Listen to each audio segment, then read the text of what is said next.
தேவனுக்கே மகிமை உண்டாவதாக. எனக்கு அன்பான தேவ பிள்ளையே, அதனாலும் கர்த்தருடைய வார்த்தையை கேட்கும்படியாக இருக்கிறதான உங்களோடு கூட கர்த்தர் பேசுவாராக. மத்தேயு எழுதின சுவிசேஷம் 14ஆம் அதிகாரம் 30வது வசனத்தில் வாசிக்கிறோம். காற்று பலமாய் இருக்கிறதை கண்டு பயந்து அமிழ்ந்து போகையில், ஆண்டவரே என்னை இரட்சியும் என்று கூப்பிட்டார். காற்று பலமாய் இருக்கிறதை கண்டு அமிழ்ந்து போகையில், ஆண்டவரே என்னை இரட்சியும் என்று சொல்லி கூப்பிட்டதான பேதுரு. விசுவாச வாழ்க்கையிலே ஆண்டவரை பிடிச்சிட்டு நம்ம ஓடி வந்துட்டோம். விசுவாசத்தின் வாழ்க்கைக்குள்ளாக நாம் காணப்படுகிறோம். ஆண்டவர் சொல்லுகிறார், வா,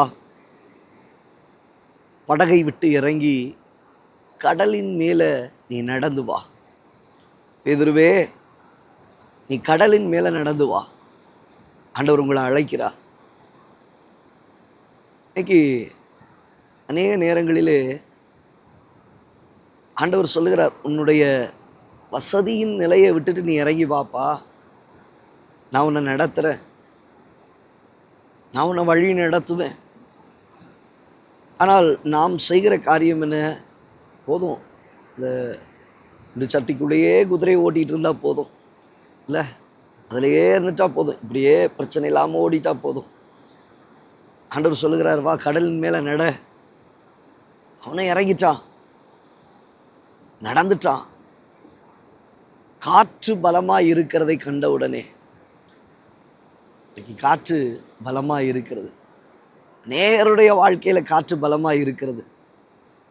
அதை கண்ட உடனே அடுத்த நிமிஷம் அமிழ்ந்துட்டான். நிற்க வேண்டியவன், மிதந்து போக வேண்டியவன், நீச்சல் தெரிந்தவன், நீங்க பார்க்கும்போது அவன் அமிழ்ந்து போனான். இன்னைக்கு சுவாச வாழ்க்கையில் உறுதியாக நிற்கிறோன்னு சொல்கிறோம். அநேக நேரங்களில் காற்று நம்முடைய வாழ்க்கையில் அடித்த உடனே அமிழ்ந்து போயிடுறோங்க, முங்கி போயிடுறோம். அந்த பிரச்சனையிலேயே முங்கி போயிடுறோம். தேவனை பார்க்கல, மாறாக சுற்றி இருக்கிற பிரச்சனையே பார்த்து, சுற்றி இருக்கிற போராட்டத்தை பார்த்து முங்கி போய் கிடக்கிறீங்க. அந்த பலமாய் இருக்கிறத காற்றை கண்டவுடனே அவன் அமிழ்ந்து, ஆண்டவரே ரட்சியும் என்று கூப்பிட்டான். மூழ்கி போனவன் கூப்பிட்ட வார்த்தை என்ன தெரியுமா? ஆண்டவரே என்னை ரட்சியும்.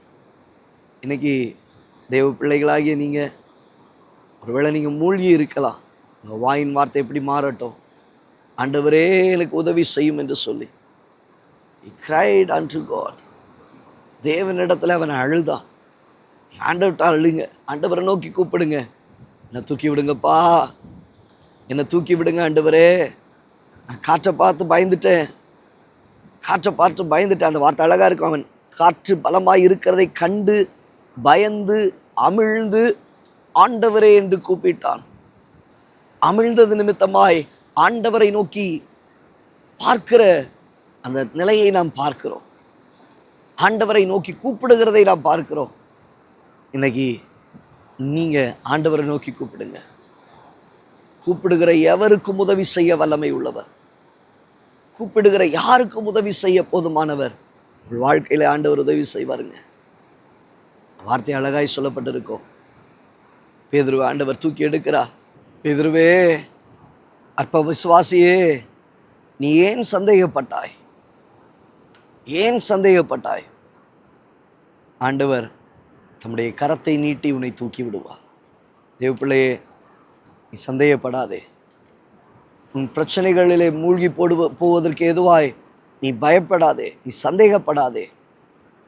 நீ பயப்பட சந்தேகங்கள் உள்ள வரும். சந்தேகங்கள் உள்ள வந்துட்டுனா நீ மூழ்கி போய் விடுவாய். அங்கே அவன் செய்த காரியம், ஆண்டவரே என்னை ரட்சியும் என்று சொல்லி கூப்பிட்டான். உடனே ஆண்டவர் தம்முடைய கரத்தை நீட்டி அவனை பிடித்து எடுத்து, பேதுருவே, நீ ஏன் சந்தேகப்பட்டாய்? அற்ப விசுவாசியே, ஏன் சந்தேகப்பட்டாய்? என்று சொல்லி கர்த்தர் அவனை நடத்தினதை நாம் பார்க்க முடியும். அவன் படவில் ஏறினான், காற்று அமர்ந்தது. காற்று அமர்ந்தது. உங்களுடைய வாழ்க்கையில் இருக்கிறதான, சுற்றி இருக்கிறதான எல்லா இக்கட்டான சூழ்நிலைகள், பலமான காற்றுகள், கடினமான பாதைகள், இவைகள் எல்லாவற்றையும் கர்த்தர் மாற பண்ணுவார். சந்தேகப்படாதீங்க. கர்த்தர் மேல நம்பிக்கையாக இருங்க. அவரை பற்றி கொள்ளுங்க. ஆண்டவர் உங்களை நடத்துவார். கண்களை மூடி ஜெபிப்போம். நல்ல தகப்பனே, இந்த வார்த்தைகளை கேட்ட உடைய பிள்ளைகளுடைய வாழ்க்கையில் உள்ளான பயங்கள், காற்றை கண்டிருக்கிறதான வேதனைகள், இவைகளெல்லாம் மாறி போகட்டும். சந்தேகப்படாதபடிக்கு கர்த்தரில் நிலைத்திருந்து ஓட உதவி செய்யும். தாழ்த்தி ஒப்பு கொடுக்கிறோம் இயேசுவின் நாமத்தில் பிதாவே. தேவ பிள்ளையே, காற்று பலமாய் இருக்கிறதை கண்டு நீ பயந்து அமிழ்ந்து போகுவதற்கு கர்த்தர் உன்னை விடுகிறவர் அல்ல. சந்தேகப்படாதே. எவ்வளவு கடினமான பாதையாக இருந்தாலும் கர்த்தர் உன்னை தூக்கி எடுப்பார், ஆசீர்வதிப்பார். God bless you. God.